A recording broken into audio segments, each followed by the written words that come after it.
First story.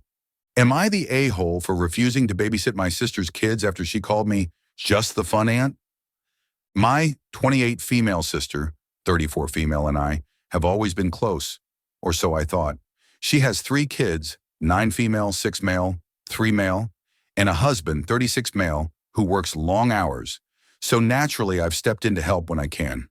I adore my niece and nephews, and I've always tried to be there for them, whether it's hosting sleepovers, taking them on fun outings, or just helping my sister get a break. But lately, I've felt taken for granted. I work a demanding job, and although I don't have kids myself, my free time is limited. Despite this, I've rearranged my schedule countless times to babysit, sometimes at the last minute, because my sister swears she has no one else. I never ask for money or anything in return, because, well, family. Last week, my sister called me in a panic because she had an unexpected work event. She needed someone to watch the kids, and once again, I stepped up. I left work early, canceled dinner plans with my boyfriend, and drove 45 minutes to her house. When she got home later that night, I overheard her on the phone with her husband. She didn't realize I was still there, cleaning up the tornado of toys her kids had left behind. She said something along the lines of, "Oh, don't worry about it. My name will always help. She's just the fun aunt with no real responsibilities. It's not like she has anything better to do." I froze. I waited for her to hang up, then asked her if she really believed that. She laughed awkwardly and said I was overreacting, insisting she didn't mean it like that. She said she was just stressed, and of course, she appreciated me, but it didn't feel genuine. I left shortly after and didn't bring it up again until she texted me a few days later, asking if I could babysit the kids this weekend. I responded, "Sorry, I can't. You'll have to find someone else." She called me immediately upset and asked why I was being so selfish. I told her I didn't appreciate being taken for granted or being seen as someone with no real responsibilities. She got defensive, saying I was twisting her words and punishing her kids over something she didn't mean. Now my parents are involved. They think I'm overreacting and should forgive and forget because family helps family. But I'm exhausted. I love my niece and nephews, but I can't keep dropping everything to help someone who doesn't value my time. My sister is now furious with me, claiming I'm abandoning her kids out of spite. Am I the a-hole for standing my ground? Comment A, not the a-hole. If it's convenient and you want to see the kids, great. If you are tired or have plans, no is a complete sentence. She made a decision to use you and is now upset because you found out? Those who are chiming in can be used. I mean babysit. Comment B, not the a-hole. Time to remind your sister that those are her kids and that hiring a babysitter exists. There are apps and the like for that crap available on the very phone she was talking to her husband on. Also remind her that you have a life, even if you don't have children, and that if you're always looking after her crotch goblins, how are you supposed to have a family of your own? Point this out to your parents too. They all need to remember that you are a person too, not a service. Good heavens, she drives 45 minutes to do this? Sister is seriously taking advantage. Parents need to get a grip. They can step up themselves since our family helps family. Comment C, hell no, not the a-hole. It's selfish to expect someone else to drop everything, including impacting on your job, relationship, so she can do what she pleases. So to have the absolute cheek to then make fun of you. I'd be furious. She chose to have them. She's responsible for them. If she wants to be away from her kids, she can pay a babysitter and hopefully treat them with more respect than she has you. Exactly this. I'm all for helping family and friends, but you should not be jeopardizing your career or your own relationships to keep saving your sisters. She's clearly taking advantage of you and will keep doing so for as long as you let this happen. Take a step back and look after yourself. Comment D, you're not the a-hole. You have every right to stand up for your time and not let her take you for granted. It sounds like you've been more than generous, and she needs to understand that. I'd also add if the parents are so focused on S's getting support, then they can volunteer to watch her kids for her. Nah, you don't owe her anything, and I'd never cancel plans or leave work early for her again. From now on, if and when you want to start helping occasionally again. It must never interrupt your life, and even if you had just planned to have an easy night with a book or film and was looking forward to it, then don't do it unless it totally suits you. Right now, she needs you to step back totally for a while until she realizes how much you did for her and starts appreciating you properly and never thinks she has the right to take advantage of you. That she truly apologizes. As for your parents, tell the clearly you said no once after years of dropping everything for her night and day. That it's disgusting they can all treat you like this, like you have no life nor a say in your life for her.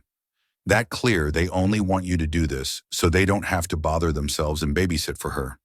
That it suits them when you're the mug but no more, you have the right to say Joe just like they do. That if they think she must be supported blindly, then it's on them to be the ones to do so if that's what they think. That they can't tell you to put her demands above your life, but not put her before theirs. That it's disgusting all you did for her, and how many times you upset people canceling your plans last minute for her. How many times you had to impact your work by leaving early or taking days off. How many weeks you went from work to watching her kids the whole weekend and straight back to work the next week without any sort of break, and not once did you complain. Yet she didn't give a damn, nor appreciate you, nor anything you did for her. That you saying no and putting boundaries in place does not impact nor punish the kids in any way. That it's only her selfish bum it inconveniences, as now she's responsible for sorting her own childcare. That even if you do help out again in the future, it will be far less, and never again will you cancel or rearrange plans nor interrupt your work. That date nights with your boyfriend will not get canceled again for her, as he is important to you and actually treats you with respect. That even when you do babysit for her at some point in the future, it will only be when you want to, and it suits you. If anyone doesn't like that, then you don't give a damn, as it's not your problem, and you won't be taken for a mug again. Comment E. Not the a-hole. This is a classic F around and find out situation. Your time matters, and just because you don't have kids doesn't mean you don't have obligations. The problem here is that you've always made yourself available, and not a single one of them knows or cares about what you put aside to help them. I say this as someone who used to do the same, and I am in no way criticizing you because I know it came from a place of love. But you need to stop dropping things for them and face it head on. They don't see you as an adult. Tell your sister you're just going to be fun, but for yourself, since she can't appreciate you. You're 28 years old, for God's sake, not a teenager. Tell your parents they obviously don't see you as family and more like free help for your sister, and they should feel ashamed for using that trite, tired bum line on you instead of telling your sister she was wrong. They may not care about you, but you will do that for yourself. They're only complaining because you're not providing a service versus the loss of your actual companionship. Next story. Am I the a-hole for not putting my husband's name on gifts I bought on my own? Throwaway account because I don't want him to see this. I, 27 female, have been married to my husband, 29 male, for 3 years, and we've been together since we were 18 and 19.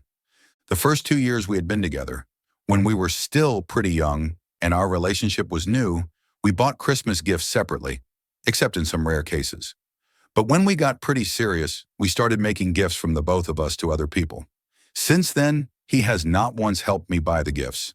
That includes gifts for my family, our friends, but even gifts for his family. Occasionally, he would give me some ideas as to what the person would want, but that was still pretty rare, and the ideas he gave were most of the time very vague. And even when he gave me ideas, I was the one that bought the gifts and went Christmas shopping alone. I was fine with it at the beginning, as I really enjoyed gift giving and finding the perfect ideas for everyone. But it's been 8 years of this, and it's getting pretty exhausting. I've also evolved in my career since we got together, and now have way less free time to spend buying gifts. So last year I asked before the holiday season if he could help this year, and we'd each buy some of the presents. Out of maybe 20 people we bought gifts for, he bought only one. And he told me that he would take care of it until the very last minute, but eventually forgot. So I had to buy his sister and mother a present less than 24 hours before Christmas. After that, I told him that I now expected help because this could not happen again, as it was mentally and physically exhausting for me. So this year I bought half of the gifts and he was supposed to buy the other half. He didn't. Yesterday I spent 7 hours at the mall trying to find the rest of the gifts, and he was no help. I sometimes called him to ask if the person would like a gift, if they already had it, or what he thought, and he mostly said, I don't know, maybe, and whatever. I also have to add that I'm 6 months pregnant, so this was extremely exhausting. When I got home, I was angry and tired, and while wrapping the presents, I decided that since he didn't help at all, I wouldn't put his name on the presents. Usually we write something like, from Mary and John, not our real names, but I just wrote, from Mary. And today, as we were packing all the gifts in the car to go to his parents' house, he noticed that his name wasn't on it. I explained it to him and said that he didn't help, so he didn't get credit for what I bought. He keeps saying that it's unfair and that I'm going to make him look bad and asks that I change it. I don't know if I should. Maybe this is petty, but I don't know what else to do. I've asked for help many times and I'm just afraid he's never going to change. Should I put his name? Am I mean for this? How can I make him understand how much I need help? Comment A. Not the a-hole. I just wouldn't buy them. Make sure your family is sorted and let him explain it to his. I almost did, but I love my in-laws and they've always been really good to me. And I feel like it would make their Christmas kind of sad, and I wouldn't want them to get the consequences of his actions. It's not really fair to me. That's great that you have a great relationship with your in-laws, but to make this whole thing fair for you, you should just make a new rule that the other commenter mentioned, that you buy gifts for your family and he buys for his. And when he doesn't hold up his end of the bargain and doesn't buy anything, do not give in. When you show up empty-handed, you tell your in-laws the truth. It's 100% on him. Sometimes we just have to let go of what we can't control to make things easier on ourselves. Comment B. Not the a-hole. You've been carrying this responsibility for him for far too long and have gotten far too resentful for it to be healthy. Next year, you will have the additional responsibility of a child in addition to the one you married. From my perspective, the best solution is to stop wasting hours shopping at the mall and just give people a combo token gift card combination. Examples: set of wine glasses and a bottle of wine, a box of movie snacks with DVDs or movie tickets, a baseball cap with tickets to a game, etc. Gift giving should not be this stressful, expensive, or time-consuming. If your husband has opted out, just make it easy on yourself by taking the approach I just suggested. As long as you choose things the person likes, it is a thoughtful gift, and it is enough. It's called weaponized incompetence. Every sucks here in this case as op is enabling it. Comment C. Not the a-hole. He's acting like a child, and you're acting like his mom. A mom takes a kid to the mall last minute to shop for gifts.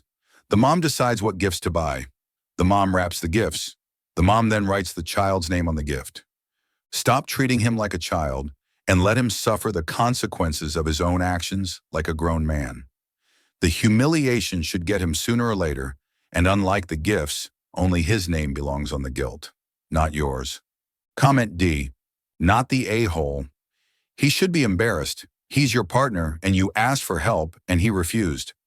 Maybe it will take his family having just your name on the gifts to make him realize he needs to put some effort in. We are similar here, except we've been married 11 years. This year I flat out didn't buy for anyone in his family, except my niece and nephew because they're kids and it felt mean not to. And I told him he had to do it. It's deck 22 and I know he bought nothing.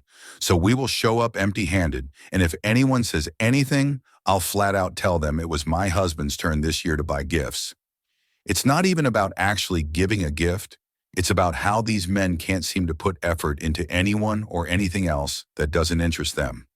My husband has no problem spending time and effort doing things that benefit him, but has no time to do things for others, and I'm sick of it. Next story. Am I the a-hole for telling my mom to stop letting my brother get away with stuff just because he's autistic? I, 18 female, am the youngest out of 3 siblings. My oldest brother, 22 male, has autism. He doesn't understand like everyone else does and is extremely smart in certain categories. Feelings are not one of them. He doesn't understand when he does something wrong, and when he doesn't get his way, things get out of hand. My father has been on my side for most of this. My brother, who we'll call Leo, always got his way. He has 1-cell iPhone, 3 iPads, a computer, a laptop, a PlayStation, Xbox, Wii, etc. I, on the other hand, have 1 iPhone and that's it. When he gets angry, he smashes and breaks his stuff. We have had to replace electronics more than I can count. I tell my mom not to give in, but she tells me off. She always has the same excuse. Your brother is autistic, he doesn't understand. Or, when you grow up, you can get a job and start a family, he can't. And yes, the family thing is true, but she shouldn't give in all the time. I tell her he's not going to learn or that he doesn't deserve it. I asked her for a monitor for my birthday, and instead I got books. She made up the excuse that we didn't have the money, but the same day she gets him a new iPad, which was over $1,500. I realized that that's the reason she said no, was so she could get him that on my birthday. Recently, my family has yelled at me for being inconsiderate and selfish, for expressing how I feel. I don't know if I should stop trying to speak out and try to stop them from giving in to his behavior. So, am I the a-hole for wanting to be treated fairly? Comment A. Professional here, not the a-hole. Your brother understands more than you may think. One of those things being that he can destroy things and get them replaced. Your mother is reinforcing negative behaviors, and it's clearly working. She needs to stop replacing things, painfully get through what we call an extinction burst, and then move along. Now, if any of those devices are used for communication, obviously replace them, but with stipulations. Your mother is not making excuses for your brother. She's making excuses for herself, probably because it is overwhelming at times. You are not selfish for expressing your feelings. Your feelings are valid. Also know, though, that you will never be treated equally. Having an intellectual and/or developmental disability or any disability sets someone up to be in a world not made for them. Your brother will always have things done differently because society still lacks the ability to adapt. Again, though, not the a-hole. You can express yourself in constructive and kind ways, while also pointing out that you would like to be treated with more consideration as a human. Absolutely agree with this. The concept of an extinction burst is crucial here. When someone is used to certain behaviors yielding results, like breaking things, and having them replaced, they escalate those behaviors when the cycle is interrupted. It's tough, but breaking that pattern can lead to real change. Your feelings are 100% valid, and it's okay to want fairness in how you're treated. The reality is, caregiving is challenging, and your mom might feel overwhelmed and default to easier solutions in the moment, but addressing the root of the behavior is essential for everyone's well-being. Advocating for yourself while being compassionate is a great step forward, not the a-hole at all. To add to this, I have ADHD and dated a woman with a nonverbal autistic child. I'm the type that is overly observant and analytical, so imagine my surprise when I fully caught him manipulating her with certain behaviors. Very careful not to overstep my boundaries, I discussed with her a change in the patterns of her own behavior as far as her reaction to him that he was used to garnering. And lo and behold, a whole different child started to emerge. She also discovered that this kid could fully fake a very convincing autistic meltdown that included shaking as if he was about to have a seizure. Changing her response to it, by not giving him the desired one he was after, completely altered his ability to manipulate what he wanted out of her. This kid was 8 and never spoke, wore diapers, and went from trying to bite you to using more sign language. Tantrums at a minimal, and he was advancing in potty training. They are quite capable of more than they let you think they are. Comment B, not the a-hole. Your mother isn't doing him or the world any favors. So also make sure she doesn't plan on you being his caretaker after she is gone. You need to talk to your dad and make sure they have a plan in place, besides you, to take care of him when they are gone, such as a group home or something. I completely agree. It's crucial that your parents have a realistic and sustainable plan for his future care that doesn't default to you. Caregiving is a huge responsibility, and it's unfair to assume you'll take it on without discussing it. Encouraging them to explore options like group homes or long-term care facilities is essential for everyone's well-being, including his.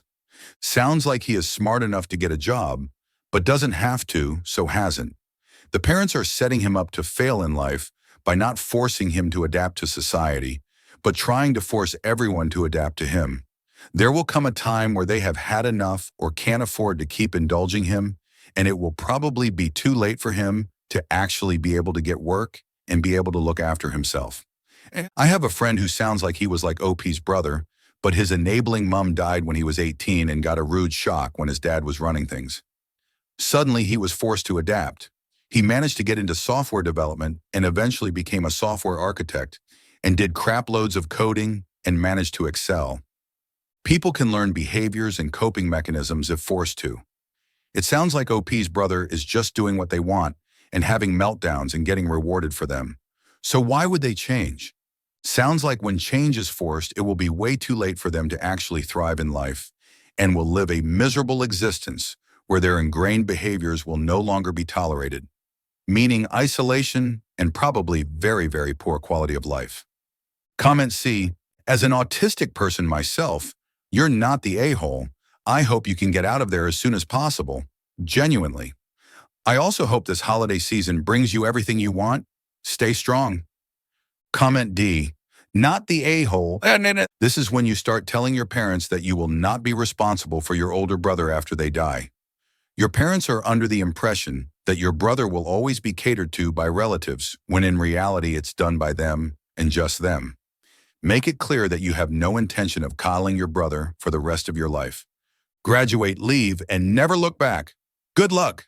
Thank you for listening, like and subscribe, and we'll see you in the next one.